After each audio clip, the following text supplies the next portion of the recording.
أعوذ بالله من الشيطان الرجيم بسم الله الرحمن الرحيم فانطلقا حتى إذا راكبا في السفينة خرقها قال أخرقتها لتغرق أهلها لقد جئت شيئا إمرا قال ألم أقل إنك لن تستطيع معي صبرا قال لا تؤاخذني بما نسيت ولا ترهقني من أمري يسرا فانطلقا حتى إذا لقيا غلاما فقتله قال قتلت نفسا زكيا بغير نفس لقد جئت شيئا نكرا قال ألم أقل لك إنك لن تستطيع معي صبرا قال إن سألتك عن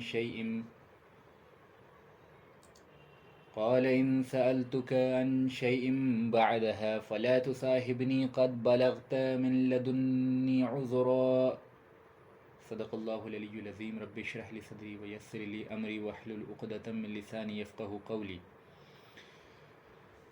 موسیٰ علیہ السلام اور حضرت خضر علیہ السلام کا واقعہ چل رہا تھا سورہ کہف کے اندر، اور آج ہماری کیلکولیشن کے حساب سے یہ آخری درس ہے، 28 لیکچر ہے آج موسیٰ علیہ السلام کی لائف کے اوپر، اور انشاءاللہ آج ہم پوری بات کو سمیٹنے کی کوشش کریں گے۔ تو جو پچھلے ٹرن پہ بات ہو رہی تھی وہ یہ تھی کہ موسیٰ علیہ السلام کو اللہ تعالیٰ سے موسیٰ علیہ السلام کا ایک معاملہ ہوا تھا، جس میں موسیٰ علیہ السلام نے بنی اسرائیل کے درمیان جب وہ بات رکھی کہ کسی کے پوچھنے پہ کہ سب سے بڑا عالم کون ہے روئے زمین پہ، تو موسیٰ علیہ السلام نے کہا کہ چونکہ اللہ کی وحی میرے اوپر آتی ہے تو روئے زمین پہ سب سے بڑا عالم میں ہوں، ٹھیک ہے۔ یہ کسی فخر کے بنا پہ نہیں کہا گیا تھا، یہ ایک فیکچول بات تھی، بالکل صحیح بات تھی۔ لیکن چونکہ انبیاء علیہ السلام کی تربیت اللہ تعالیٰ کچھ یوں کرتا ہے کہ جائز و درست بات بھی انبیاء علیہ السلام بعض دفعہ کہنے پہ اللہ کے ہاں ان کی پکڑ ہو جاتی ہے۔ جیسے ہم دیکھتے ہیں سورہ یوسف کے اندر بھی، جب سیدنا یوسف علیہ السلام نے قید خانے کے اپنے ساتھی سے کہا تھا کہ تم اللہ کے پاس، تم اپنے بادشاہ کے پاس جب جاؤ گے تو میرا تذکرہ کر دینا، ٹھیک ہے، اس امید میں کہا تھا کہ اس کے ذریعے جو ہے وہ جیل سے آزادی کی راہ کوئی بن جائے یوسف علیہ السلام کے لیے، اور بالکل جائز بات تھی، اس میں کوئی غلط بات نہیں کہی تھی یوسف علیہ السلام نے، بالکل جائز، بالکل درست تھی، اس میں کوئی حرج کی بات نہیں تھی۔ لیکن یوسف علیہ السلام کے اخلاق اور توکل اور کردار سے اللہ تعالیٰ یہ ایکسپیکٹ کرتا تھا کہ بندوں سے جائز حاجات بھی جو ہے یوسف علیہ السلام نہ مانگے۔ اس وجہ سے اللہ تعالیٰ نے کچھ صورت ہی یوں پیدا کر دی تھی وہاں کہ وہ جو قید خانے کا ساتھی تھا وہ آزاد ہونے کے بعد بالکل ہی بھول گیا یوسف علیہ السلام کی اس بات کو، اور جب کئی سالوں بعد، 7-8 سال بعد جو ہے بادشاہ نے خواب کی تعبیر پوچھی اپنے کورٹ کے اندر، تو پھر اس کو یاد آیا ہے کہ ہاں ایک یوسف تھے۔ تو یہ اللہ تعالیٰ کی مرضی تھی۔ اللہ تعالیٰ انبیاء علیہ السلام کی یعنی جو تربیت کرتا ہے یا ان کی پکڑ فرماتا ہے تو بہت بلند یعنی یوں سمجھ لیجیے کہ سٹینڈرڈز پہ پکڑ کرتا ہے، عام لوگوں کی ان باتوں پہ پکڑ نہیں ہوتی۔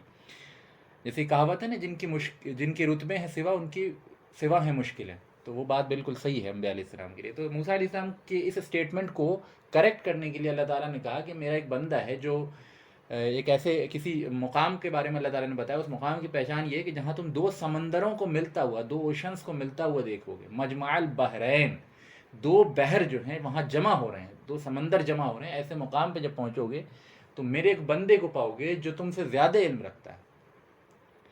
تو موسیٰ علیہ السلام کی شخصیت کا یہاں ہم نے خوب انالیسس کیا ہے شروع سے لے کے آخر تک، آج بھی لاسٹ میں ہم بہت شارٹ میں ان چیزوں کو سمرائز کریں گے، لیکن جتنی باتیں ہم نے سمجھی اس سے ایک بات سمجھ میں آتی ہے کہ موسیٰ علیہ السلام علم کو لے کے بہت مشتاق تھے، بہت کیوریس رہتے تھے، ٹھیک ہے۔ تو موسیٰ علیہ السلام نے اللہ تعالیٰ سے کہا کہ اللہ تعالیٰ میرا راستہ بتا دیجیے وہاں تک پہنچنے کا۔ اللہ تعالیٰ نے نشانیاں اور راستے بتا دیے، اور ایک نشانی یہ بھی بتائی تھی، وہ مچھلی والی جو نشانی تھی کہ جو پکی ہوئی مچھلی تم لے جاؤ گے اس مقام پہ پہنچ کے زندہ ہو جائے گی اور سمندر میں راستہ بنا لے گی۔ یہ سارے واقعات پچھلے دفعہ ہو چکے ہیں۔ بہرحال جب ملاقات ہوئی ہے حضرت خضر علیہ السلام سے موسیٰ علیہ السلام کی، تو موسیٰ علیہ السلام نے ان سے پوچھا ہے کہ خضر کیا میں آپ کی اتباع کر سکتا ہوں تاکہ آپ کے ساتھ جو ہے علم حاصل کر سکوں؟ تو خضر نے کہا کہ نہیں، تم میرے ساتھ جو ہے رہ نہیں پاؤ گے، میرے ساتھ صبر نہیں کر پاؤ گے۔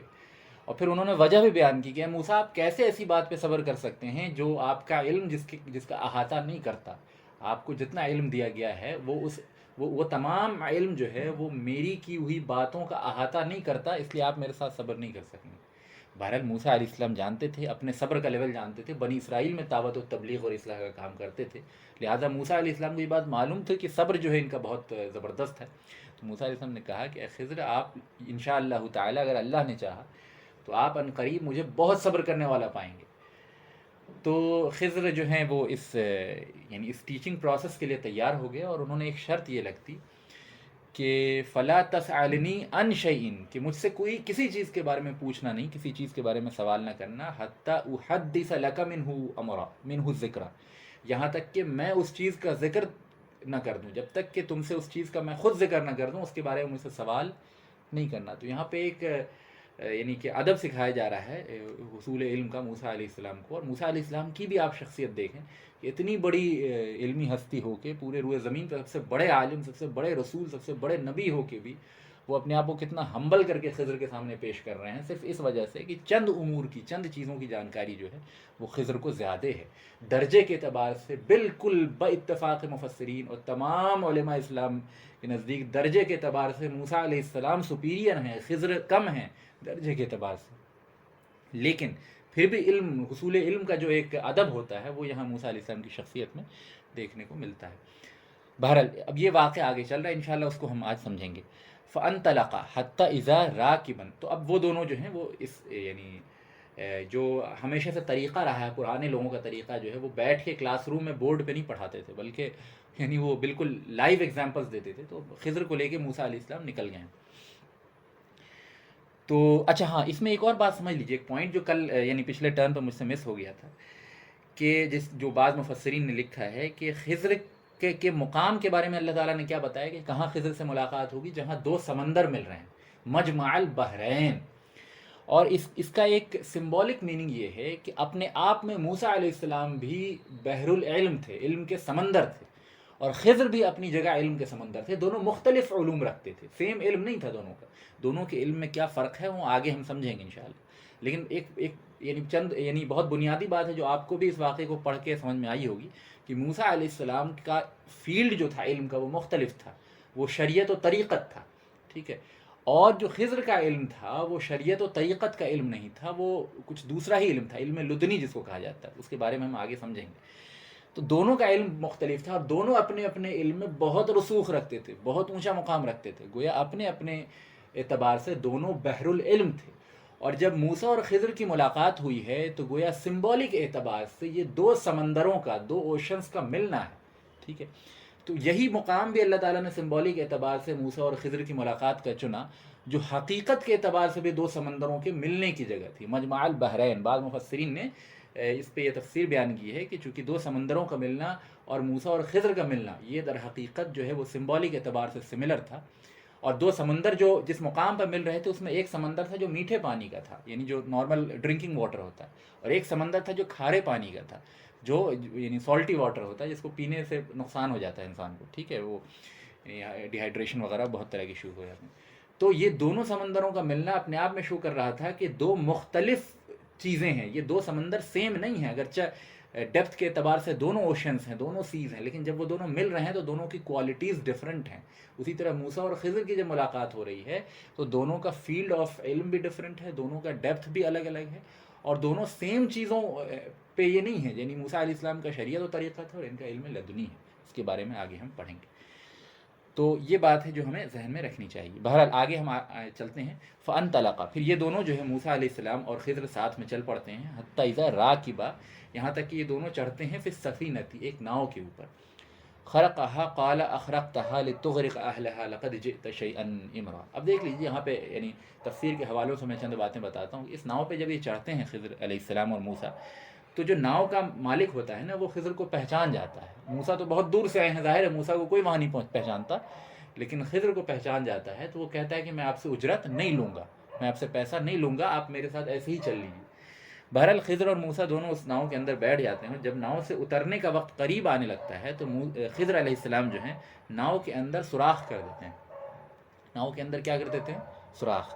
اب ظاہر ہے اگر ہم اپنی عقلوں سے دیکھیں اور ایک عام انسان جو ہے وہ اپنے ذہن سے سوچے، تو ایک ناؤ والے نے آپ کو اپنی ناؤ پہ بٹھایا، آپ کو جو ہے دریا پار کرائی، اور آپ سے اجرت بھی نہیں لی، تو ہونا یہ چاہیے تھا کہ آپ اس کے احسان مند ہوتے، احسان مند ہونے کے بجائے خضر علیہ السلام نے کیا کیا، اس ناؤ کے اندر سوراخ کر دیا. اب سوراخ، ناؤ کے اندر سوراخ کا مطلب کیا ہے کہ ناؤ آگے سے کارآمد اتنی نہیں رہے گی انلیس کہ you do maintenance and repair again. ٹھیک ہے، تو جب یہ کام کیا تو ظاہر ہے موسیٰ علیہ السلام، کامن سینس کی بات ہے، یعنی موسیٰ علیہ السلام کی بجائے کوئی دوسرا انسان بھی ہوتا تو وہ یہاں پہ آبجیکشن کرتا.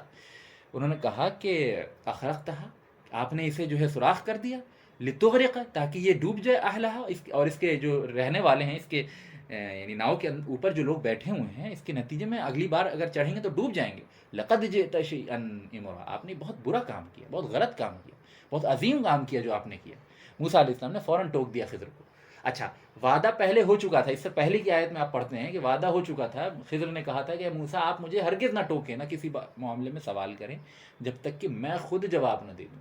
لیکن موسیٰ علیہ السلام کے کردار اور شخصیت کا ایک پہلو یہ بھی ہے کہ جب وہ اپنے دانست میں کوئی غلط چیز دیکھتے ہیں تو اس پہ فوراً ٹوکتے ہیں. ہمیشہ سے یہ چیزیں جو ہے وہ ریکرنٹ تھیم ہم دیکھتے آئے ہیں، اور یہ موسیٰ علیہ السلام کی ان اوصاف میں سے ہے، ان صفت میں سے ہے جن کو اللہ تعالیٰ پسند کرتا ہے. ٹھیک ہے، لیکن یہاں پہ چونکہ معاملہ کچھ اور ہی تھا تو موسیٰ علیہ السلام کا یہ ٹوکنا جو ہے، پھر خضر علیہ السلام نے ان کے جواب میں کیا کہا، قال الم اقل انک لن تستطیع معی صبرا، کہ موسیٰ کیا میں نے تجھ سے نہیں کہا تھا کہ تو میرے ساتھ صبر نہیں کر سکتا. اب موسیٰ علیہ السلام کو فوراً وہ بات یاد آ گئی کہ خضر کوئی معمولی بندہ نہیں ہے، کوئی عام انسان نہیں ہے. ٹھیک ہے، کون ہے خضر، کیا حقیقت ہے ان کی، وہ بھی ہم آگے انشاءاللہ سمجھیں گے.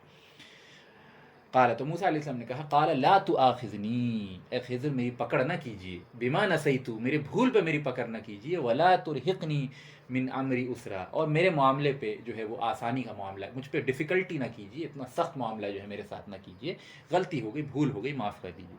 گویا موسیٰ علیہ السلام کی لیول آف ہیوملٹی اور ہمبلنس یہاں پہ بالکل کھل کے ہمارے سامنے آ رہی ہے کہ یعنی اتنی بڑی ہستی، اتنی بڑی شخص، اور خضر ان کے مقابلے میں تو کم تر ہی ہے ظاہر، لیکن ان کے ساتھ بھی علم حاصل کرنا ہے، اور اتنی بڑی بات سامنے ہو گئی اور فوراً جو ہے اپولوجائز کرتے ہیں، فوراً سوری بولتے ہیں، اور کتنی ہمبلنس کے ساتھ جو ہے اپنے آپ کو جھکا کے خضر کے سامنے رکھتے ہیں.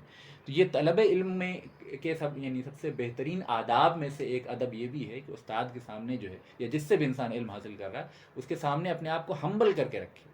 اور ہمبلنس صرف ظاہری نہیں ہوتی کہ ہم اپنے آپ کو یسر نوسر کرتے رہیں، اپنے آپ کو بڑا نرم کر کے پیش کریں، اور دل میں خود کو بڑا سمجھتے رہیں کہ یار یہ تو اس کو کہاں پتہ ہے.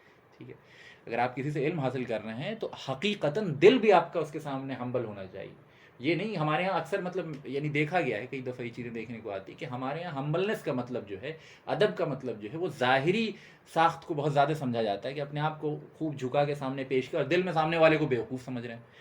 تو اس قسم کا جو ادب ہے یہ منافقت ہے بالکل. حضرت عمر رضی اللہ عنہ فرماتے ہیں کوئی شخص اپنے آپ کو ہمبل شو کرے اور اپنے دل کے اندر جو ہے وہ خود کو بڑا سمجھتا ہو تو ویسا شخص منافق ہے. تو منافق کی پہچان ہے، اس سے بچیں، ظاہری ہمبلنس نہ شو کریں صرف جب تک کہ اندر میں وہ چیز نہ ہو. ٹھیک ہے، اور اندر میں ہونا چاہیے. طلب علم میں کے لازمی پری ریکویزٹس میں سے ایک یہ ہے کہ ادب ہونا چاہیے. فانطلقا، اب پھر یہ دونوں آگے بڑھے، حتی اذا، ایک واقعہ تو ہو گیا وہ ناؤ والا، ٹھیک ہے، اب دوسرا واقعہ، پھر یہ دونوں آگے بڑھے، حتی اذا لقیا، یہاں تک کہ یہ دونوں ملے غلامن. غلام اصل میں عربی زبان میں لڑکے کو بھی کہتے ہیں، بچے کو بھی کہتے ہیں. ٹھیک ہے، فقتلہ، تو خضر نے اس کو قتل کر دیا، اس بچے کو قتل کر دیا.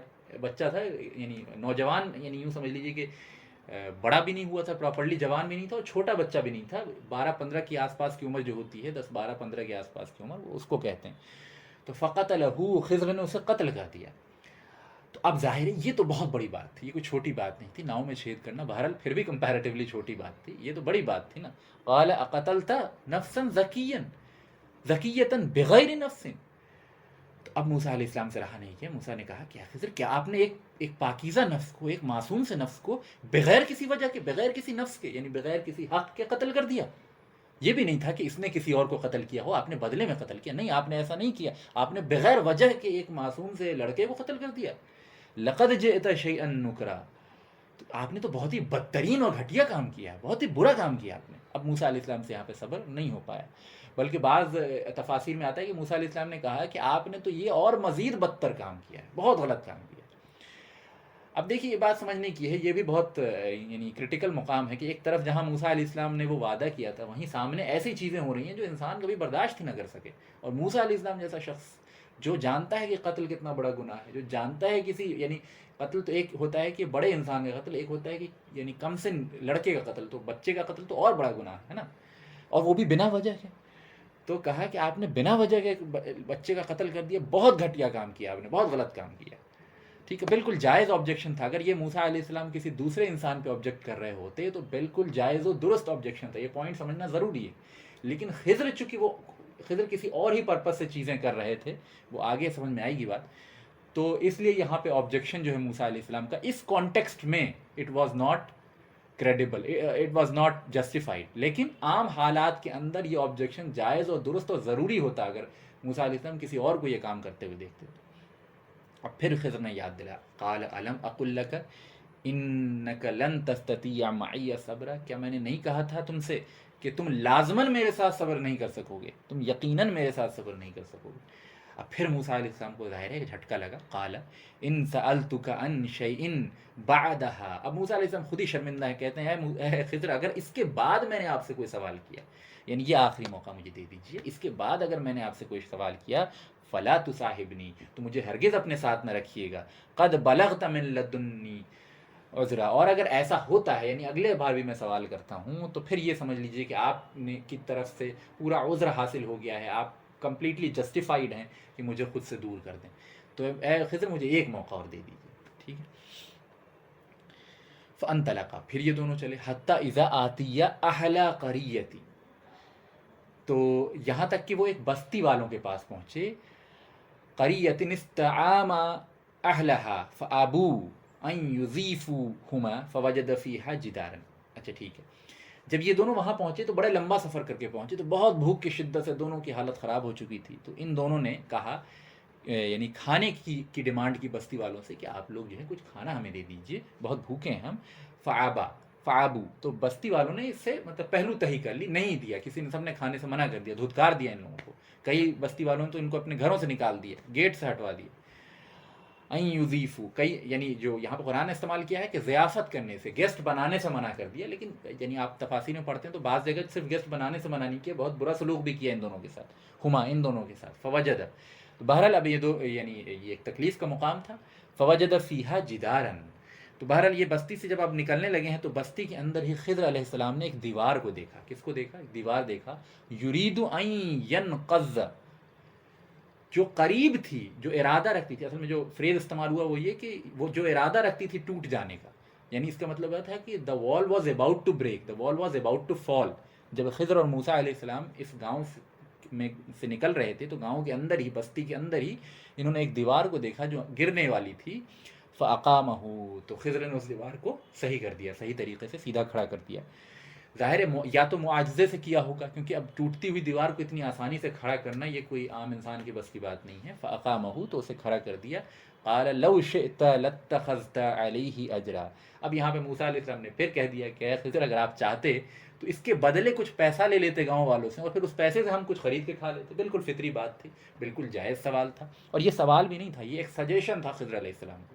موسیٰ علیہ السلام نے سجیشن دیا کہ لو شئت, اگر آپ چاہتے, لاتخذت, تو لے لیتے, اخذ کر لیتے, حاصل کر لیتے, علیہ اجرا, اس کام کے بدلے کوئی اجر, کوئی پیسہ حاصل کر لیتے, کچھ کھانا ہی حاصل کر لیتے. آپ نے گاؤں والوں کے ایک دیوار کو صحیح کر دیا, اور کوئی عام سا کام نہیں تھا, بہت بڑا کام تھا, تو آپ اس پہ کچھ اچھا پیسہ لے لیتے, کم سے کم اتنا لے لیتے کہ ہمارے کھانے پینے کا انتظام ہو جاتا. حالانکہ یہ سوال نہیں تھا, لیکن بہرحال ادب کے خلاف تھا. تو قال ھذا فراق بینی و بینک, تو خضر نے کہا کہ اب یہ جو ہے ہمارے اور تمہارے درمیان جدائی کا وقت آ گیا ہے. سأنبئک بتعویلی ما لم تستطیع علیہ صبرا, تو اب میں تمہیں ان باتوں کی تعویل اور مطلب بتاؤں گا جس پہ تم صبر نہیں کر سکے. اصل میں 3 اسٹوری ہوئی آپ کے سامنے. پہلی اسٹوری یہ کہ جس ناؤ پہ بیٹھے تھے بغیر پیسے کے, اس میں چھید کر دیا, سوراخ کر دیا خضر علیہ السلام نے.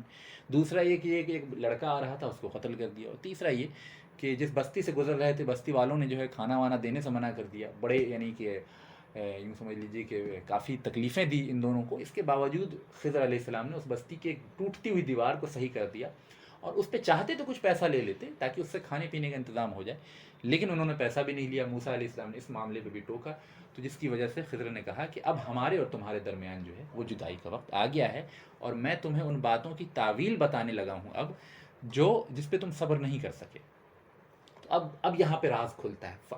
اما السفینۃ فکانت لمساکین, یہ جو ناؤ تھی نا وہ لمساکین, یہ کچھ غریب لوگوں کی ناؤ تھی، یعملون فی البحر، جو اس کے ذریعے جو ہے وہ کام کیا کرتے تھے سمندر کے اندر، اس ناؤ کو اس پار سے اس پار لے جاتے اور لوگوں کو جو ہے وہ مطلب ٹریول کراتے تھے، اس کے ذریعے پیسہ کماتے تھے۔ فَأَدَّدْتُ أَنْ عَيْبَهَا، تو میں نے ارادہ کیا کہ اس میں کچھ خرابی پیدا کر دوں۔ کیوں پیدا کر دوں؟ وَكَانَ وَرَاهُمْ مِلْكٌ، کیونکہ اس ندی کے اس پار ایک ایسا بادشاہ تھا، يَأْخُذُ كُلَّ سَفِينَةٍ غَصْبًا، جو ہر اچھی بھلی ناؤ کو، جو ٹھیک ٹھاک ناؤ ہوتی تھی، اس کو سیز کر لیتا تھا، اس کو ہتھیا لیتا تھا، اس پہ قبضہ جما لیتا تھا۔ تو میں نے اس کے اندر تھوڑا سا عیب اس لیے پیدا کر دیا، تھوڑا سا سوراخ اس ناؤ کے اندر اس لیے پیدا کر دیا تاکہ جب بادشاہ اس سوراخ کو دیکھے گا تو سیز نہیں کرے گا، سیز نہیں کرے گا تو ان پور پیپل، جو یہ جو غریب لوگ تھے، ان کے یعنی ان کا جو روزی روٹی کا جگاڑ چل رہا ہے اس ناؤ کے ذریعے، وہ چلتا رہے گا۔ تھوڑی سی سوراخ کر دیا، وہ یا خود ہی پیچ اپ کر لیں گے لکڑی سے بعد میں جا کے، لیکن کم سے کم ان کا جو روزی روٹی کا یوں سمجھ لیجیے کہ سورس ہے وہ تو ختم نہیں ہوگا نا۔ تو یہ بہت بڑی حکمت تھی، اور یہ آپ یہ سمجھ لیجئے کہ ظاہر یہ غیب کا علم تھا جو اللہ تعالیٰ نے خضر کو عطا کیا تھا۔ اس دریا کے اس پار کیا ہونے والا ہے تو ظاہر ہے اس کے بارے میں تو علم موسیٰ علیہ السلام کو بھی نہیں تھا، کسی کو بھی نہیں تھا، ان غریبوں کو بھی نہیں رہا ہوگا جن کے ناؤ کے اندر سوراخ کیا موسیٰ علیہ خضر نے۔ تو پتہ یہ چلا کہ فیوچر ایونٹس کی چند چیزیں معلوم ہو جانے کی وجہ سے خضر کا بعض ایکشن جو بظاہر غلط بھی تھا وہ صحیح ثابت ہوا۔ سمجھ رہے ہیں کہ نہیں سمجھ رہے ہیں؟ آگے چلتے ہیں۔ فَأَمَّا الْغُلَامُ فَكَانَ أَبَوَاهُ مُؤْمِنِينَ، اور جہاں تک اس بچے کا، اس لڑکے کا سوال تھا، تو اس کے جو ماں باپ تھے، ابواہو یعنی کہ دونوں ماں باپ جو دونوں تھے، مؤمنین بہت اچھے نیک مؤمنین میں سے تھے، فَخَشَيْنَا أَن يُرْهِقَهُمَا طُغْيَانًا وَكُفْرًا، اور یہ بچہ جو ہے آگے چل کے بہت بڑا نافرمان اور کافر ہونے والا تھا، اور اپنے ماں باپ کی پریشانی کا اور اذیت کا سبب ہونے والا تھا۔ تو فَأَرَدْنَا، تو میں نے ارادہ کیا کہ فَأَرَدْنَا، ہم نے ارادہ کیا، أَن يُبَدِّلَهُمَا رَبُّهُمَا خَيْرًا مِّنْهُ زَكَاةً وَأَقْرَبَ رُحْمًا، تو ہم نے ارادہ کیا کہ اس کے ذریعے جو ہے ہم اسے قتل کر دیں گے، اور اللہ تعالیٰ ان کو، ان کے ماں باپ کو اس سے بہتر اولاد عطا کرے گا جن کے ذریعے ان کے ماں باپ کی آنکھیں ٹھنڈی ہوں گی۔ اب یہاں پہ ایک بات سمجھنے کی ہے کہ یہ بھی معاملہ جو ہے امور غیب میں سے تھا۔ یہ ظاہری طور پہ ہم اور آپ کسی کو دیکھ کے قتل نہیں کر سکتے کہ یہ جو بچہ ہے یہ بدماش ہے، اس کے ماں باپ کو فیوچر میں پریشانی ہوگی تو بچے کو قتل کر دیتے ہیں، اللہ تعالیٰ دوسری اولاد ان کو دے گا۔ یہ بہت بڑا عظیم گناہ کا کام ہو جائے گا اگر کوئی عام انسان کر دے تو، ٹھیک ہے۔ لیکن خضر جو کام کر رہے تھے وہ خالص اللہ کی طرف سے حکم کے نتیجے میں کر رہے تھے۔ آگے اس پہ ہم تفصیلی بات کریں گے تھوڑا سا، لیکن کسی عام انسان کے لیے یہ کرنا بالکل جسٹیفائڈ نہیں، بالکل جسٹیفائڈ نہیں۔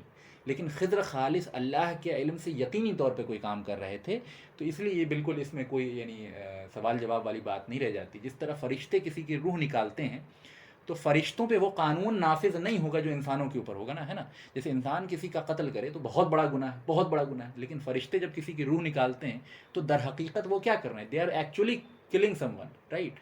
تو روح نکالنے کا مطلب یہ ہے کہ اس کی جان لینا۔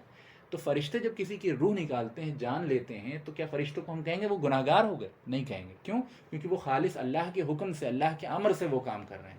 تو شریعت کے احکام کا اطلاق، شریعت کے احکام کا اپلیکیشن جو ہے فرشتوں پہ نہیں ہوتا ہے، انسانوں پہ ہوتا ہے، ٹھیک ہے۔ اسی طرح کسی جاندار کی جان لے لینا اپنے آپ میں بہت بڑا گناہ ہے، لیکن اگر شیر کسی انسان پہ اٹیک کر کے اور انسان کو کھا جائے تو کیا شیر گناہ گار ہو جائے گا؟ نہیں ہوگا، کیونکہ جو شریعت کے قوانین ہیں اس کا اطلاق شیر پہ تھوڑی ہے، انسانوں کے اوپر ہے۔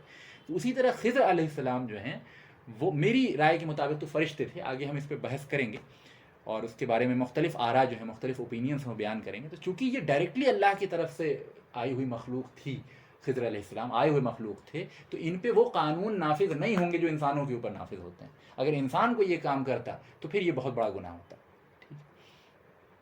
اور خضر علیہ السلام چونکہ اللہ کی طرف سے جانتے تھے غیب کے چند امور کو، وہ جانتے تھے کہ اس کو قتل کرنے کے بعد یہ فیوچر میں کافر بنے گا اور بہت بڑا نافرمان اور بہت بڑا پریشانی کا سبب بنے گا اپنے ماں باپ کے لیے، تو یہ امور غیب کی چیزیں ان پہ واضح تھیں۔ اور پھر امور غیب کی ایک اور چیز ان کے اوپر واضح تھی، وہ یہ کہ اللہ تعالیٰ اس ماں باپ کو مزید اولاد دے گا، ٹھیک ہے، اور جو نیک ہوگی۔ تو یہ اللہ کی طرف سے وہ اپنے کمانڈ کو فلفل کر رہے تھے۔ فَأَمَّا الْجِدَارُ، اب یہ بڑی خوبصورت بات ہے، آگے سن لیجئے۔ جہاں تک اس دیوار کا تعلق ہے، اب تیسرا معاملہ چل رہا ہے۔ فَأَمَّا الْجِدَارُ، جہاں تک دیوار کا تعلق ہے، فَكَانَ لِغُلَامَيْنِ يَتِيمَيْنِ فِي الْمَدِينَةِ، تو وہ دیوار اصل میں کس کی تھی؟ اصل میں تھی دو یتیم بچوں کی دیوار تھی۔ اس شہر میں رہنے والے 2 یتیم بچوں کی دیوار تھی. وَكَانَ تَحْتُهُ كَنْزٌ لَهُمَا, اور ان دونوں کا دبا ہوا خزانہ اس دیوار کے اندر تھا, اس دیوار کے نیچے تھا. تحت, اس دیوار کے نیچے جو ہے ان دونوں کا دبا ہوا خزانہ تھا. وَكَانَ أَبُوهُمَا صَالِحًا, اور ان کے باپ کا تو انتقال ہو چکا تھا بہرحال, لیکن ان کا باپ اپنے زمانے میں بہت نیک انسان تھا. فَأَرَادَ رَبُّكَ, تو تیرے رب نے یہ ارادہ کیا, أَن يَبْلُغَ أَشَدُّهُمَا, کہ جب تک یہ لوگ بلاغت کو, مضبوطی کو نہ پہنچ جائیں, جوان نہ ہو جائیں, یہ دیوار اپنی جگہ قائم رہے تاکہ ان کا خزانہ جو ہے چھپا رہے. اور اگر ابھی خزانہ جو ہے کھل کے سامنے آ جائے گا تو بستی والے جو ہیں بیچارے یتیم بچے ہیں, انہیں تو پتہ ہی نہیں ہے کس چیز میں فائدہ کس چیز میں نقصان, انہیں بیوقوف بنا بنا کے جو ہے اس کے نیچے کے خزانے بستی والے لے جائیں گے. اور ان کا باپ چونکہ نیک آدمی تھا, باپ مر چکا ہے لیکن نیک آدمی تھا, تو اللہ تعالیٰ نے, تیرے رب نے یہ ارادہ کیا کہ ان کے باپ کی نیکی کی وجہ سے ان 2 یتیم بچوں کے مال کی حفاظت اس کے باپ کی غیر موجودگی میں بھی کی جائے. یہاں پہ بہت ہی خوبصورت بات ہے جس پہ عبداللہ ابن مسعود وغیرہ نے بہت اچھی باتیں کہی ہیں, بہت طویل یعنی اس پہ گفتگو کی ہے. اس کا کرکس یہ ہے کہ نیک انسان کی اولاد کی اللہ تعالیٰ حفاظت جو ہے وہ اس کی موت کے بعد بھی کرتا ہے, دنیاوی حفاظت بھی. اخروی حفاظت کی بات نہیں ہو رہی یہاں دنیاوی حفاظت ہے. ٹھیک ہے, اب یہ 2 بچے جن کے والد کا انتقال ہو گیا تھا, اب ظاہر یہ یتیم تھے, کمزور تھے, اللہ تعالیٰ نے دیکھی کیسے غیبی طور پہ جو ہے وہ ان کی مدد کی کہ اس دیوار کے نیچے دبا ہوا خزانہ تھا ان 2 یتیم بچوں کا, اور اللہ نہیں چاہتا تھا کہ یہ دیوار ابھی جو ہے وہ ٹوٹ کے ظاہر ہو جائے تاکہ خزانہ جو ہے بستی والے جو ہیں ان بچوں کو بیوقوف بنا کے لے لیں. جب تک یہ بچے جوان و مضبوط و عقلمند نہ ہو جائیں, جب عقلمند ہو جائیں گے تو انہیں اپنے فائدے و نقصان کے سمجھ میں آ جائے گی کہ بھائی یہ ایسے کوئی ہمیں بیوقوف نہ بنا سکے. تو اللہ تعالیٰ دیکھیے حفاظت فرماتا ہے نیک انسان کی اولاد کی اس کے جانے کے بعد بھی. ٹھیک ہے, اور یہ بہت اہم بات ہے. یہ یہاں پہ ایک لیسن بھی ہے, ایک بہت امپورٹنٹ لیسن یہ ہے کہ انسان جو ہے اپنی اولاد کے لیے بعض دفعہ غلط کام کرتا ہے. زیادہ تر لوگ جو رشوت اور چوری اور اس طرح کے کام کرتے ہیں, زیادہ تر, سب نہیں, لیکن وہ اپنی اولادوں کے ویلفیئر کے لیے کرتے ہیں. ٹھیک ہے, غلط کام, انسان غلط پیسہ لیتا ہے, غلط طریقے سے چیزوں کو کماتا ہے اور جسٹیفائی کرتا ہے کہ میں اپنے اولاد کے لیے ایسا کر رہا ہوں. لیکن حقیقت معاملہ یہ ہے کہ وہ اس کے ذریعے اپنے اولاد کے پیٹ میں بھی جہنم کی آگ بڑھ رہا ہے, اپنے پیٹ میں بھی جہنم کی آگ بڑھ رہا ہے. اور اس کے برعکس اگر ہم جائز طریقے سے اپنی اولادوں کے لیے بہت اچھا کام کریں, اچھے طریقے سے, جائز طریقے سے خوب کیجیے اور حرام طریقے سے بچتے رہیں, تو اس کا فائدہ یہ ہوگا کہ دنیا کے اندر بھی اللہ تعالیٰ جو ہے ان کو حلال رزق عطا کرے گا اور جنت کی راہیں ان کی آسان ہوں گی. اور ہمارے جانے کے بعد بھی اللہ تعالیٰ جو ہے اگر ہم کسی وجہ سے دنیا سے چلے بھی گئے اور ہماری اولاد کو کوئی پوچھنے اور پروٹیکٹ کرنے والا بھی نہ ہو, تو اللہ غیبی مدد کے ذریعے ان کی پروٹیکشن کرے گا. ٹھیک ہے, یہ بہت خوبصورت بات ہے کہ نیک انسان کے اولاد کی بھی پروٹیکشن جو ہے اللہ تعالیٰ پتہ نہیں کیسے کیسے طریقے سے کرتا ہے.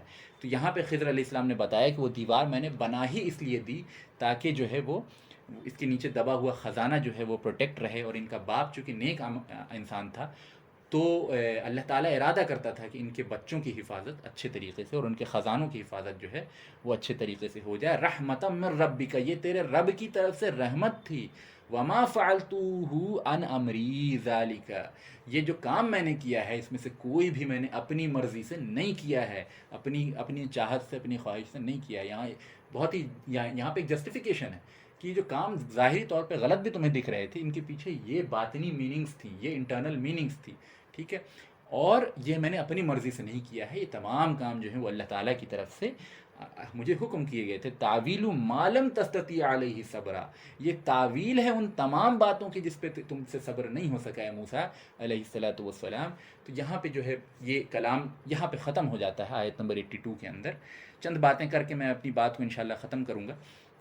اور موسیٰ علیہ السلام کی جو اسٹوری ہمیں نیریٹ کرنی تھی وہ اب ختم ہوتی ہے یہیں پہ انشاءاللہ تعالی. اللہ تعالیٰ اس پورے عمل کو درجہ قبولیت عطا فرمائے. چند اہم باتیں جو ہے وہ آپ کے سامنے میں رکھنا چاہتا ہوں. یہ بات پہلی چیز تو یہ خضر علیہ السلام والا اسٹوری اور اس میں جو بھی چھپی ہوئی حکمتیں تھیں وہ انشاءاللہ سمجھ میں آ گئی ہوں گی. ایک پوائنٹ ہم جس کو ڈسکس کریں گے آج وہ یہ کہ موسیٰ علیہ السلام کے علم میں اور خضر کے علم میں علیہ الصلوۃ والسلام کیا فرق تھا. پہلی چیز سمجھ لیجئے, موسیٰ علیہ السلام کو شریعت کے ظاہری علوم پہ دسترس حاصل تھی. دنیا کے اندر انسان کو کس طرح زندگی گزارنی ہے, اللہ سے قربت کیسے حاصل کرنی ہے, نماز روزہ کس طرح کرنا ہے, ٹھیک ہے, اور جو دینی امور ہیں, دنیا کے معاملات ہیں, اس میں کس طرح ہم عمل کریں کہ اللہ راضی ہو جائے. اور اس سے ریلیٹڈ جتنی ڈیٹیل ڈسکشنز ہوتی ہیں ان سب کا تعلق شریعت سے ہوتا ہے. تو موسیٰ علیہ السلام علوم شریعت کے سب سے ماہر ترین انسان تھے. ٹھیک ہے, خضر کو ان چیزوں کے بارے میں زیادہ علم نہیں تھا اس طرح سے جس طرح موسیٰ علیہ السلام کو تھا. خضر کو دوسرے علوم کے بارے میں علم تھا، یعنی دنیا کی جو نظام کائنات اللہ تعالیٰ چلا رہا ہے وہ کیسے چلا رہا ہے. ٹھیک ہے، نظام کائنات جو چلتا ہے، اب مارس روٹیٹ کر رہی ہے، جوپیٹر روٹیٹ کر رہا ہے، تو اس کا تعلق شریعت سے تو نہیں ہے.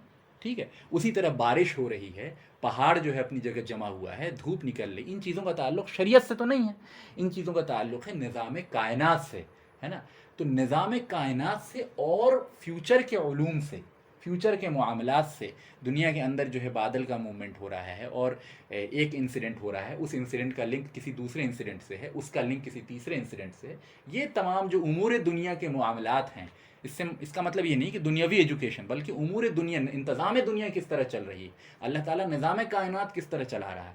یہ جو علوم ہیں جس کو کہتے ہیں امر، اللہ کے حکم، ایک ہوتا ہے اللہ کے احکامات جو شریعت کے روپ میں موجود ہیں، ایک وہ اللہ کے وہ حکم جس سے نظام کائنات چل رہی ہے. یہ دو مختلف چیزیں ہیں، سمجھ میں آ رہی ہے فرق. تو خضر کو جو ہے یہ دوسری چیزوں کا علم تھا، جس کو علم لدنی کہا جاتا ہے. اللہ کے پاس جو خاص علم ہے جس کے ذریعے نظام کائنات چلتا ہے، اس کا کچھ پورشن جو ہے اللہ تعالیٰ نے اپنے رحم و کرم سے خضر کو دیا تھا. تو دو مختلف علوم ہو گئے، ایک علم شریعت و طریقت ہو گیا جو موسیٰ علیہ السلام کا علم تھا، ایک نظام کائنات کے رواں دواں رہنے کا علم ہے جو خضر علیہ السلام کو دیا گیا تھا. اور دونوں کی ملاقات مثالی طور پہ کچھ یوں تھی جیسے کہ دو سمندر ملتے ہیں، کھارے سمندر اور میٹھے سمندر. ٹھیک ہے، تو دونوں کے علم میں فرق سمجھ میں آ گیا. ٹھیک، یوں سمجھ لیجیے جو انبیاء علیہ السلام اور فرشتوں کے علم میں فرق ہوتا ہے کہ فرشتوں کو جیسے پہاڑ کا فرشتہ ہے تو اسے پہاڑ کے بارے میں سب کچھ معلوم ہے کہ پہاڑ کیسے کام کرنا ہے، کہاں کب بارش برسانی ہے، کب جو ہے وہ کس پہ عذاب ڈالنا ہے، کس پہ جو ہے وہ موت ڈالنی ہے، کس کے رزق کو بڑھا دینا ہے، کس کے رزق کو کم کر دینا ہے. فرشتوں کا کام ہے. ٹھیک ہے، تو اس قسم کا علوم جو ہے وہ خضر کو دیا گیا تھا. ٹھیک ہے، موسیٰ علیہ السلام کو ان علوم سے کوئی لینا دینا نہیں. ظاہر انبیاء علیہ السلام کو یہ ساری ڈیٹیلز نہیں بتائی جاتی، کچھ باتیں بتائی جاتی ہیں لیکن ساری نہیں بتائی جاتی. انبیاء علیہ السلام کو شریعت اور طریقت کا علم دیا جاتا ہے. ٹھیک ہے، ظاہری علوم جن کو کہا جاتا ہے. ایک فرق تو یہ ہو گیا. دوسری چیز یہ پتہ چلتا ہے کہ موسیٰ علیہ السلام شرعی علوم میں مہارت جب حاصل کر لیتے ہیں تب ان کو جو ہے باطنی علم کی طرف اللہ تعالیٰ ان کا رخ کرتا ہے. تو پتہ یہ چلا، جیسا کہ امام قرطبی رحمہ اللہ نے اپنی تفسیر میں لکھا ہے کہ پتہ یہ چلا کہ باطنی علوم تک انسان کو، یعنی انٹرنل علم جو ہے اس تک انسان کی مطلب پہنچ تب تک نہیں ہو سکتی جب تک ظاہری شریعت پہ وہ اچھے طریقے سے عامل نہ ہو جائے، دسترس اس کو حاصل نہ ہو جائے. ٹھیک، چلیے یہ فرق سمجھ میں آ گیا. اب ہم بات کر رہے ہیں خضر علیہ السلام تھے کون. یہ ذرا انٹرسٹنگ بات ہو جاتی ہے پھر. تو خضر علیہ السلام در حقیقت کون تھے؟ اب اس پہ مختلف اوپینینز ہیں. جو سب سے زیادہ پری ڈومیننٹ اوپینین امت کے اندر علماء کا ہے، اسکالرز کا ہے، مفسرین کا ہے، وہ یہ ہے کہ خضر جو تھے وہ سب سے زیادہ اوپینین ڈومیننٹ ہے کہ نبی تھے. ٹھیک ہے، اور سیکنڈ موسٹ ڈومیننٹ اوپینین ہے کہ وہ فرشتے تھے. ٹھیک ہے، اور چند دلائل ایسی ہیں جن کی روشنی میں یہ کہا جا سکتا ہے کہ فرشتوں والا اوپینین جو ہے وہ زیادہ اسٹرانگ ہے. جیسا کہ علامہ ابن کثیر رحمہ اللہ کا بھی جو رائے ہے، جو مفسرین میں بہت اونچا مقام رکھتے ہیں، ان کی رائے بھی یہی ہے کہ فرشتے تھے. ٹھیک ہے، البتہ فرشتوں ہونے کی دلیل، یہ پہلی دلیل تو یہ ہے کہ جو کام خضر نے کیا ہے وہ نبی کے لیے بھی جائز نہیں ہے نا، کیونکہ اور جو علم خضر کو حاصل تھا وہ عام طور پہ انبیاء علیہ السلام کو نہیں دیا جاتا، وہ فرشتوں کا ہی علم ہوتا ہے. ٹھیک ہے، لیکن درجے کے اعتبار سے انبیاء علیہ السلام فرشتوں سے افضل ہوتے ہیں، تو موسیٰ جو ہیں وہ افضل ہیں خضر سے. ٹھیک ہے، ایک بات. دوسری فرشتے ہونے کی دلیل یہ ہے کہ غیب کے علم کے بیسس پہ ایکشن لینا، غیب کے علم کے بیسس پہ ایکشن لینا یہ انبیاء کا کام نہیں. انبیاء فیوچر دیکھ کے کسی کو قتل نہیں کر سکتے کہ یہ فیوچر میں ایسا کرنے والا ہے لہٰذا اسے ابھی قتل کر دو، نہیں، یہ نہیں کر سکتے. انبیاء پہ بھی شریعت لاگو ہوتی ہے. ٹھیک ہے، لیکن فرشتوں پہ شریعت لاگو نہیں ہوتی. تو اس لیے خضر نے جو کام کیا ہے وہ کام ہی در حقیقت فرشتوں کا ہے. اگر انبیاء کے پیرامیٹرز پہ خضر کو جج کیا جائے تو خضر نے خطا کی، غلط کام کیا. لیکن اگر فرشتوں کے امور پہ اگر خضر کو جج کیا جائے تو فرشتوں کے لیے تو پھر جو چیز اللہ کی طرف سے حکم آ گئی ایز اٹ از، اس کا کرنا جائز ہو جائے گا. ٹھیک ہے، میں یہ پھر کہنا چاہ رہا ہوں کہ اس میں دونوں اوپینین اپنی جگہ ویلڈ ہیں. جن لوگوں نے نبی مانا ہے ان کے بھی دلائل اسٹرانگ ہیں، ایسا نہیں ہے. لیکن میں چونکہ میرا رائے جو ہے وہ اس طرف ہے تو میں اس کے پوائنٹس آپ کے سامنے رکھ رہا ہوں. اور فرشتے ہونے کی بہت سارے دلائل ہیں. ان میں ایک مضبوط دلیل جو ہے وہ ایک روایت ہے جو امام الشافعی، امام محمد بن ادریس الشافعی، بہت بڑے امام ہیں اہل سنت کے، انہوں نے اپنی کتاب الام جو ہے وہ امام الشافعی بہت بڑی کتاب ہے. ٹھیک ہے، بہت جید کتاب ہے، اور امام الشافعی کے سب سے اہم ترین کاموں میں سے ایک جو ہے وہ ہے الرسالہ اور تو میں انہوں نے ایک حدیث نقل کی ہے جس کی سند اتنی مضبوط نہیں ہے، لیکن یہ حدیث انہوں نے نقل کی ہے امام شافعی نے، اور وہ حدیث کیا ہے کہ اللہ کے رسول صلی اللہ علیہ وسلم کا جب انتقال ہو گیا، آپ کی جب وفات ہو گئی، تو صحابہ کرام رضوان اللہ علیہم اجمعین جو ہے آپ کے آس پاس جو ہے وہ ظاہر ہے کہ رو رہے تھے، کچھ جو ہے وہ سچویشنز ویسی تھی. تو حضرت انس سے مروی یہ روایت، حضرت انس بن مالک رضی اللہ عنہ فرماتے ہیں کہ ایک شخص جو ہے وہ بہت سفید کپڑے میں اور بہت لہیم شہیم، بہت یعنی اس کہہ لیجیے کہ بہت اس پہ نورانی وجود کے ساتھ اور بہت قدآور انسان جو ہے وہ آیا اور آپ صلی اللہ علیہ وسلم کے جسم میں اطہر کے پاس بیٹھ گیا اور خوب رویا، بہت دیر تک روتا رہا. پھر وہ کھڑا ہوا، اس نے پلٹ کے جو ہے نصیحت کی صحابہ کرام کو، 3-4 لائن کی نصیحت کی، اور پھر حضرت علی اور حضرت ابو بکر کے کندھے پہ جو ہے ہاتھ رکھا اور یہ رکھ کے چلے گئے. ٹھیک ہے، گھوڑے پہ بیٹھے اور چلے گئے. تو صحابہ بہت حیرت زدہ رہ گئے کہ یہ کون ہستی تھی جو اس طرح آئے اور اس طرح ہمیں نصیحت کی حضور کے وفات کے اوپر، اور پھر جو ہے چلے گئے. تو پوچھا تو حضرت ابو بکر اور حضرت علی دونوں نے یہ بات فرمائی کہ یہ خضر علیہ السلام تھے. یہ کون تھے؟ خضر علیہ السلام. تو پتہ یہ چلا کہ یہ واقعہ جو حضور کی وفات کا واقعہ ہے اور یہ جو موسیٰ اور خضر کا واقعہ ہے، ان دونوں کے درمیان تقریباً جو ہے وہ ایج ڈفرینس ہے، وہ تقریباً 2000 سال کا، 1900 ایئرس، لیکن تقریباً 2000 سال مان لیجیے. تو 2000 ایئرس بعد، یعنی ایک بار خضر کی ملاقات موسیٰ سے 2000 سال پہلے ہو رہی ہے، اور ایک بار ابو بکر اور علی جو ہیں اس بات کی شہادت دے رہے ہیں کہ یہ خضر تھے، یعنی حضور کی وفات کے وقت آئے. تو اتنی لمبی عمر جو ہے وہ انسانوں کی نہیں ہوتی، 2000 سال. یہ ایک انسیڈنٹ. اور بھی بہت سارے واقعات جو ہیں وہ سیرت کی کتابوں میں ملتے ہیں. حضرت انس سے ہی مروی جو ہیں اس میں ملتے ہیں کہ حضور کے زمانے میں بھی خضر علیہ السلام نے بعض صحابہ سے ملاقات کی. اس سے پتہ یہ چلا کہ نظام کائنات جو ہے، انتظام دنیا جو ہے، وہ چلانے کا کام خضر علیہ السلام کرتے رہتے ہیں، اور انتظام دنیا چلانے کا کام جو ہے نبی کا نہیں ہوتا، وہ فرشتوں کا ہوتا ہے. تو اس اعتبار سے جو ہے اور بھی بہت سارے دلائل ہیں. یہاں پہ میں آپ کو دلیل سے بومبارڈ نہیں کرنا چاہتا، میں صرف اپنی جو امام ابن کثیر رحمہ اللہ کی رائے ہے اور اس فرشتے جو لوگ مانتے ہیں خضر کو، ان کا جو جسٹیفیکیشن ہے، ان جسٹیفیکیشنس میں سے جو سب سے اہم جسٹیفیکیشنس ہے وہ آپ کے سامنے میں نے رکھ دیا. میری رائے بھی یہی ہے کہ خضر جو تھے در حقیقت فرشتے تھے. ٹھیک ہے، اب آئیے چند اور باتیں کر رہے ہیں. انشاءاللہ تھوڑا سا سیشن آج طویل ہو جا رہا ہے، 5-10 منٹ اور مشکل سے لگے گا، اور آج ہم اس سیشن کو کمپلیٹ کر رہے ہیں کیونکہ یہ آخری درس ہے موسیٰ علیہ السلام کی سیریز کے اوپر. تو تھوڑا سا طویل بھی ہو جائے تو میں چاہوں گا کہ آپ پیشنس کے ساتھ اس میں جمے رہیں، اور تھوڑا سا وقت اور 5-7 منٹ 8 منٹ دے دیں تو انشاءاللہ یہ بات ختم ہو جائے گی. اچھا، مورل آف دا اسٹوری کیا تھی موسیٰ اور خضر کی؟ مورل آف دا اسٹوری یہ تھی کہ ظاہری کنڈیشن، ظاہری طور پہ اگر انسان کی زندگی میں کچھ پریشانی آ جائے، کچھ ایسی چیز آ جائے جو اس کو نقصان دہ ثابت ہو رہی ہے، تو عین ممکن ہے کہ اللہ تعالیٰ نے اس نقصان کے ذریعے جو ہے لارجر پیریڈ میں، لارجر اسکیل آف ریالٹی میں، لانگ ٹرم بیسس پہ بہت بڑا فائدہ رکھا ہو. اب ظاہر ہے جب خضر نے وہ ناؤ کے اندر سوراخ کیا ہوگا تو ناؤ والے نے تو یہی سمجھا کہ یار اس نے تو میری لٹیا ڈبو دی، اس نے تو میرا جو ہے وہ معاملہ ہی خراب کر دیا. لیکن حقیقت کے اعتبار سے یہ معاملہ جو ہے اس ناؤ والے کے لیے کتنا بینیفیشیل ثابت ہوا. پھر جب اس بچے کا انتقال ہو گیا ہوگا تو ماں باپ کو بڑی تکلیف ہوئی ہوگی. پھر اللہ تعالیٰ نے جب اس کو بہترین اولاد دی ہوگی اور وہ آگے چل کے ماں باپ کے لیے اتنی خوشی کا سبب بنی ہوگی، پھر ماں باپ کا جب انتقال ہو کے وہ جنت میں پہنچے ہوں گے اور قبر کے اندر جو ان کو بہترین جنت کی ہوائیں ملی ہوگی اور انہیں یہ خبر دی گئی ہوگی کہ اس بچے کا انتقال جو کیا ہوا تھا وہ اس وجہ سے ہوا تھا، تو ان ماں باپ پہ حقیقت واضح ہوئی ہوگی اور کتنی خوشی نصیب ہوئی ہوگی.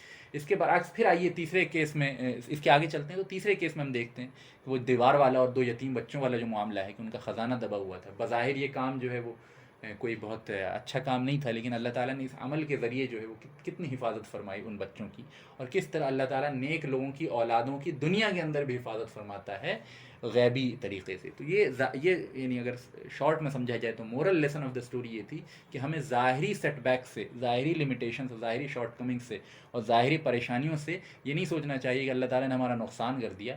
لانگر اسکیل آف ریالٹی پہ اور آخرت اور دنیا دونوں کو سامنے رکھ کے اگر دیکھا جائے تو ہر نقصان کے ساتھ جو ہے اللہ تعالیٰ نے فائدہ جو ہے وہ اٹیچ کر رکھا ہوتا ہے اپنے مومن بندوں کے لیے. جیسا کہ اللہ کے رسول کی حدیث ہے کہ اگر اسے مومن کو ایک کانٹا بھی چبھتا ہے تو اس کے گناہ معاف ہوتے ہیں. تو اور کوئی پریشانی ہوگی تو گناہ تو معاف ہوگا ہی، کچھ نہیں ہو تو گناہ تو معاف ہوگا ہی، اور بھی اس کے بینیفٹس اس کے ساتھ اٹیچ ہوتے ہیں. جو اس اسٹوری سے سمجھ میں آتی ہے کہ ظاہری طور پہ پریشانی سے پریشان نہیں ہونا انشاءاللہ تعالی، مضبوطی سے پریشانی کا مقابلہ کرنا اس یقین کے ساتھ کہ اللہ تعالیٰ نے اس میں خیر رکھی. آئیے دوسری مورل آف اسٹوری کیا ہے، اور یہ 2 ہی مورل آف اسٹوری ہم شارٹ میں آپ کو بتا رہے ہیں. دوسری ہے علم کی چاہت. موسیٰ علیہ السلام کی علم کی چاہت کتنی زیادہ تھی اور کتنی پختہ تھی کہ موسیٰ علیہ السلام despite the fact that he was one of the greatest messenger of اللہ، ہے نا، اللہ کے سب سے بڑے نبیوں میں سے ایک تھے، اس کے باوجود موسیٰ علیہ السلام نے جو ہے علم کی تگ و دو میں اتنی دور ٹریول کیا، اور اتنی دور ٹریول ہی نہیں کیا بلکہ اپنے آپ کو اتنا ہمبل کر کے رکھا خضر کے سامنے، ٹھیک ہے، اور اس سے طلب علم کے تعلق سے جو ادب کا امپورٹنس ہے وہ بھی ظاہر ہوتا ہے۔ تو یہ مورلس آف دا اسٹوری تھی جو ہم نے انشاءاللہ آپ کے سامنے رکھ دیا۔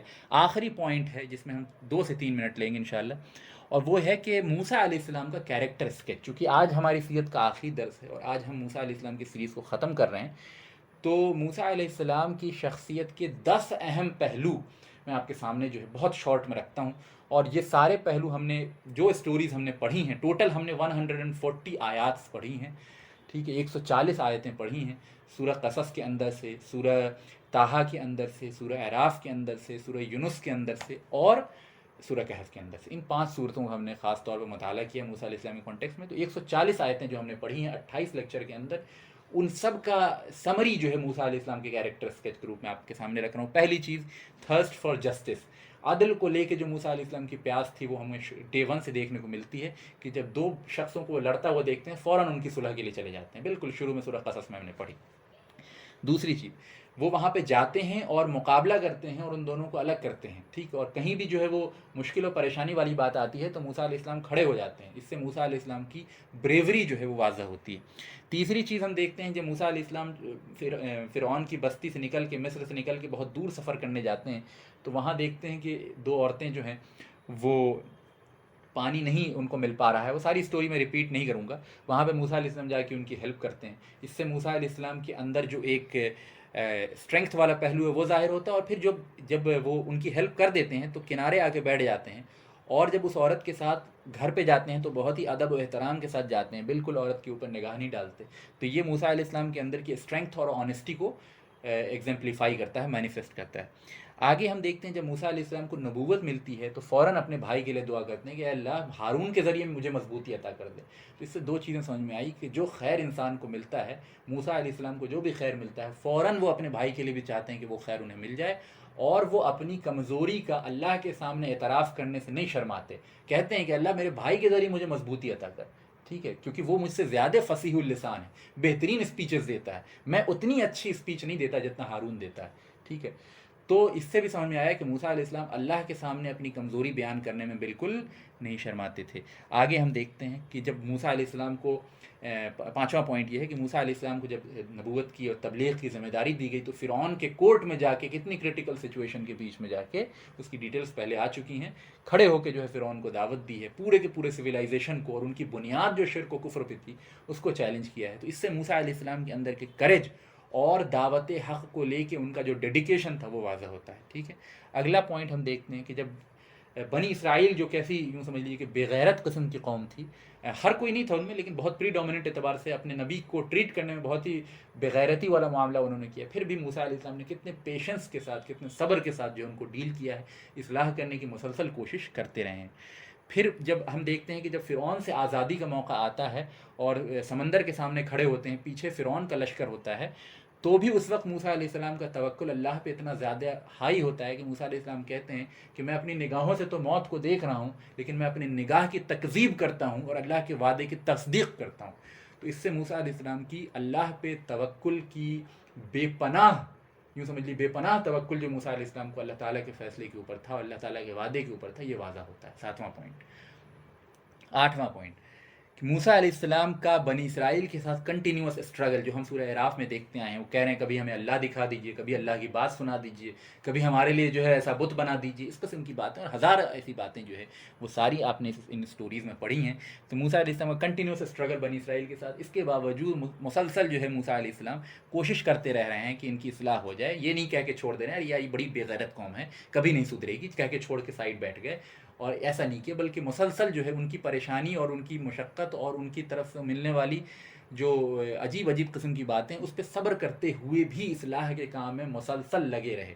یہ بھی موسیٰ علیہ السلام کے اندر جو ایک کنٹینیوٹی والی بات ہے وہ واضح کرتی ہے۔ پھر ہم سورہ اعراف کے اندر ہی دیکھتے ہیں 9واں پوائنٹ یہ ہے کہ آیت نمبر 154 155 میں موسیٰ علیہ السلام جو دعا کی اپنے قوم کے لیے ہے نا، وہ آپ آیت دوبارہ جا کے پڑھ سکتے ہیں سورہ اعراف کے اندر کہ اے اللہ ہمارے لیے جو ہے وہ اپنی طرف سے رحمت کو لکھ دے اور اپنی طرف سے فضل و کرم کو لکھ دے.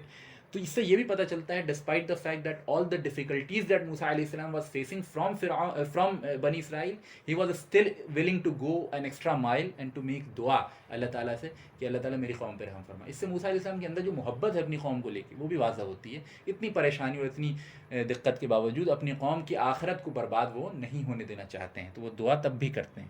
ٹھیک ہے. ایک بیچ میں اس میں ضمناً ایک 9th پوائنٹ میں ایک سائڈ کا پوائنٹ یہ ہے, وہ یہ کہ اس میں پھر اسی آیت کے اندر اللہ تعالیٰ نے امت محمدیہ کی جو فضیلت ہے وہ بیان کیا. آپ جا کے واپس وہ آیتیں 154 سے 157 سورہ اعراف کی, سورہ نمبر 7 کی پڑھ سکتے ہیں, اس میں یہ بات واضح ہو جائے گی. اور 8ویں یعنی 10ویں بات جو ہے وہ آخری ہم نے سورہ کہف کے اندر پڑھی ہے, وہ یہ کہ تھرسٹ فار نالج موسیٰ علیہ السلام کی کتنی زیادہ تھی. Despite being one of the greatest messenger of اللہ, he was still willing to take مطلب آل دا ایکشنس, اور ساری محنت کرنے کے لیے وہ تیار تھے جس کے ذریعے علم کو حاصل کیا جا سکے. علم حاصل کرنے کے لیے جو ادب ریکوائرڈ ہے وہ موسیٰ علیہ السلام کے اندر کتنا بے انتہا موجود ہے, وہ ہم سورہ کہف کے اندر دیکھتے آئے ہیں. تو اس پہ انشاءاللہ میں اپنی بات کو, یہ 10 پوائنٹ تھے موسیٰ علیہ السلام کی شخصیت و کردار کے جو بالکل واضح کرتے ہیں ان کے اعلیٰ اخلاق کو اور ان کی پرسنالٹی کو, اور جو ہم نے پورے یوں سمجھ لیجیے کہ 7 مہینے کے پیریڈ میں 27 فیبروری کو یہ سلسلہ شروع ہوا تھا, آج 26 سپٹمبر ہے, یہ سلسلہ آج ختم ہو رہا ہے. تو 7 مہینے کے پیریڈ میں ہم نے پورے موسیٰ علیہ السلام کی شخصیت کو 28 لیکچر کے اوپر انالائز کیا ہے. اللہ تعالیٰ سے دعا ہے کہ جو بھی ہم نے پڑھا سمجھا اس کو درجہ قبولیت عطا فرمائے. بے شک اللہ کی فضل سے اور اس کی مرضی سے یہ کام پورا ہو پایا ہے, ورنہ ارادہ انسان بہت سے کام کو شروع کرنے کا کرتا ہے, اس کو کمپلیٹ نہیں کر پاتا. تو اصل میں جس چیز پہ اللہ تعالیٰ کا فضل ہو جاتا ہے, اللہ تعالیٰ کا کرم ہو جاتا ہے, تو وہ کام جو ہے وہ اپنے تمام تک پہنچتا ہے. تو اللہ کے فضل سے یہ کام آج ختم ہوتا ہے. میں انشاءاللہ ابھی 5 منٹ آپ لوگوں کے سوال جواب کے لیے رکوں گا. اگر آپ کے کوئی سوال ہوں تو, نہیں ہوں گے تو پھر انشاءاللہ اس سیشن کو کلوز کر دیں گے.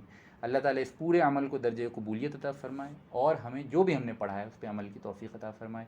وآخر الدعوانا وان الحمد للہ رب العالمین.